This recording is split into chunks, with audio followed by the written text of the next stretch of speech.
Hey guys! Welcome sa bagong vlog sa ating bukid. At ayan, tinanghali na nga kami ng dating. At sinabi ko kay Lola, pipigingin ko muna yung isang kuting. Ng mga oras nga na to ay namamahinga lang muna kami saglit bago kami lumabas sa bukid.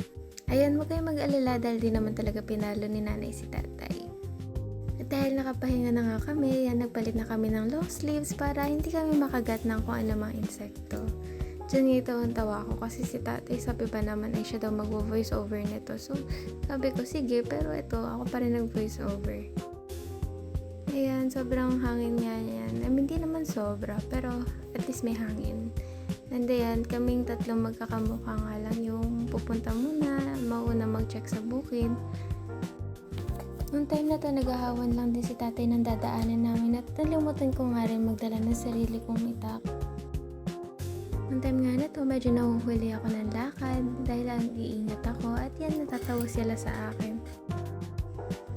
Wow, pugin mo naman. Ayan, may napulot lang din akong tungkod pero hindi ko naman talaga nagamit.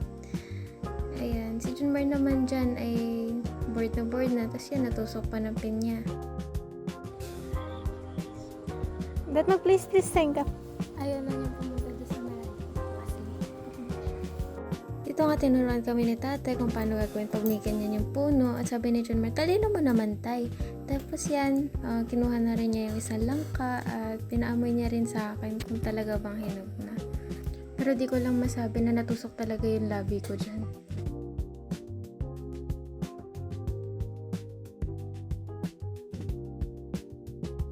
Sobrang peaceful nga noong mga oras na to at namahinga muna kami dahil medyo malayo yung nilakad namin. Kaya ako nag-heal kayo mula sa breakup or gusto lang magpahinga mula sa work, pwede kayo mag-book sa amin with our promo code and cook. Charis, walang ganon. Ito nga nag-Netflix muna kami nung kuting at parang di naman niya nagustuhan yung pinapanood namin. Ayan, nakabalik na rin sila. So yan, pahinga muna kami. Dito nga ay nag-deep talks muna kami ng kapatid ko pero ayan, lalaro lang din siya. Pagsapit nga ng gabi ay ayan, pupunta kami kay Lola para humingi ng ulam. Joke. Pagkarating nga namin ay ayan, sinalubong talaga kami ng aso. Bali dito ay nagkwentuhan muna kami ni Lola at yan nga, pabalik na rin kami agad. At yan, nasarap dinuguan guys. After kumain ng pusa, yan, uminom na rin siya dyan at pinatuyo ko nga siya ng paa. Kinamagahan, ginising na ako ni nanay para isauli na itong kuting dun sa nanay niya kasi nga, ayan, nangungulila na siya sa gatas ng kanyang ina. Tumatawa pa ako dito kasi chill pa kami, pero ayan, binasinahan kasi kami, kaya yun, natakot siya at nakalimot niya ako. Pero ayan, at least nakadada na siya sa nanay niya.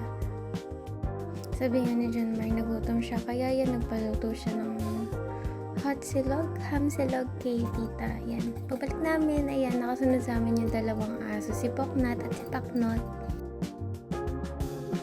At nakatulog nga ulit ako at pagising ko, ayan, di ko magat na sa mukha ko. Bali mga gantong oras guys, sobrang lamig pa dyan. As in, sobrang lamig ng hangin and medyo hindi pa masyado maaraw. At sinubukan ko nga umakyat sa puno pero unfortunately di ko kaya kasi nanlalambot pa ako. Kalaunan, ayan, naggamas na rin ako pero konti lang naman yung nagamas ko na area. Or at least, nakauwi na rin kami mga 4 siguro. At ayan, manghihingi na naman kami ng ulam. Ayan, yung mga pusa natututo na silang maglaro. Ayan. Ito nga, nagluluto ulit si tita ng tinuguan. Tapos meron din siyang banana muffin at banana bread. Alam niyo ba guys, si tita yung nagturo sa akin mag-bake dati. At ayan, naglinis-linis na rin ako, sabi ni nanay, para mabilis na kami makaalis. Nanasan ko na yung mga table para goods na. Pagbalik ko nga dito, yan, patapos na yung niluluto ni tita at nakabalik na ulit kami. Bali, dito ko nakain ko is yung bopis, naluto rin niya. Hindi yan, sarap guys. Sobrang anghang, sarap.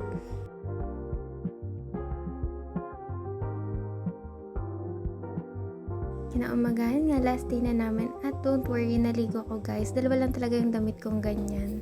Tapos yan, naghugas na rin ako ng pinggan, pinanasan ko na rin. At ready na ako para magluto ng brunch namin. Bali dito ay ito yung nabili ko sa Dali na tigsi 65 pesos ata na dumplings. Hindi ko siya in-expect na magiging masarap pero sobrang sarap niya guys. Bali pinrito ko lang siya for 2 minutes and then nilagyan ko na ng tubig at tinakpan ko para ma-steam siya. Yan, medyo umulan nga rin pero saglit lang. Next naman is nagluto ng pancit canton. Ayan, para mabusog kami. May natirang kanin pa so yan, para talagang busog kami. Ito nga ay akay-akay namin si Lola at pauwi na rin kami. So, yun lang guys. I hope you enjoyed this video. Bye!